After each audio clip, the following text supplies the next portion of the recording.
Welcome back to Top 5 DEI, the premier podcast about and for professionals who cultivate diversity, equity, and inclusion in their craft, and where we build connections with 5 questions. Get ready to dive in.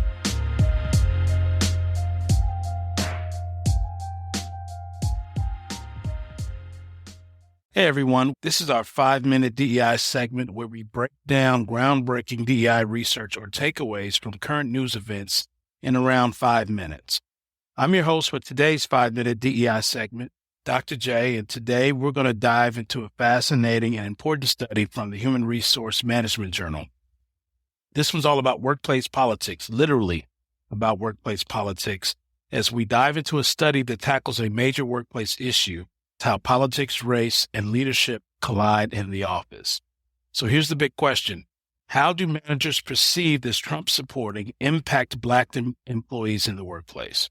Do political views or even just the perception of those views affect how managers lead? And more importantly, do they shape how Black employees experience the workplace? This is a heavy topic, but also an important one. The research team, led by Dr. Darryl Rice, who's actually been a guest on our show, him and his colleagues wanted to understand if and how political perceptions of managers shape workplace experiences, particularly for Black employees. They focused on how managers perceive this Trump-supporting influence workplace dynamics, particularly Black employees' ability to thrive at work. They based their research on social information processing theory, which means people pick up on cues from their environment. If an employee sees that their manager is inclusive, they feel comfortable, engaged, and supported. But if the manager signals, intentionally or not, that diversity and inclusion aren't a priority, it sends a completely different message. And here's what they found out. It really does matter. First, Black employees were significantly less likely to see Trump-supporting managers as inclusive leaders compared to managers perceived as Trump-opposing.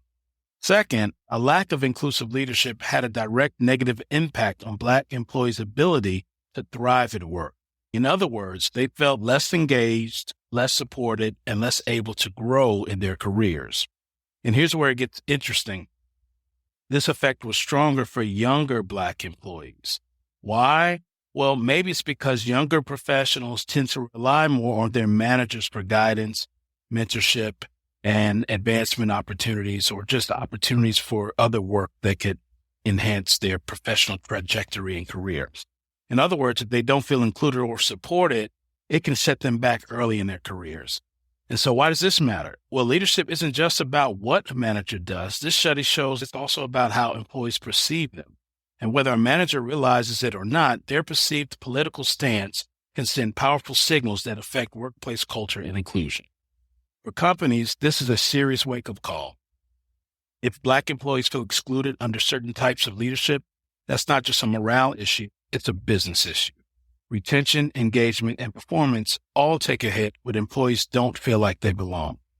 So what can organizations do about it? First, train managers on inclusive leadership. This isn't about just changing political beliefs.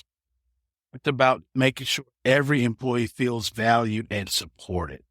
So even if someone is Trump supporting, they need to make sure they don't bring that into the workplace, and they have an ideology or perspective where they value and support all people. And inclusive leadership also, in some regards, relates to understanding how to treat a diverse workforce, because you're not looking at everyone monolithically, but you understand the unique needs of each individual employees. Second, build a culture of psychological safety. Employees should feel safe to be themselves and express concerns without fear of backlash.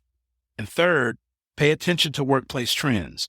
If marginalized employees consistently report lower engagement under certain leadership styles, that's a sign that something needs to change. At the end of the day, work isn't just about what we do. It's also about the environment in which we do it in. Employees pick up on cues, and when leadership isn't inclusive, it can have serious consequences for their well-being and success. That's it for today's episode of 5-Minute DEI, brought to you by Top 5 DEI Podcast. And if you found this discussion valuable, be sure to subscribe, leave a review, share it with your network. And if you're a professional in HR or management Take this research to heart, because having an inclusive workplace isn't just the right thing to do, it's also the smart thing to do. Thanks for tuning in, and I'll see you next time for more insights on the latest research shaping our world. Until then, stay curious. Enjoy your day. Peace out from Dr. J.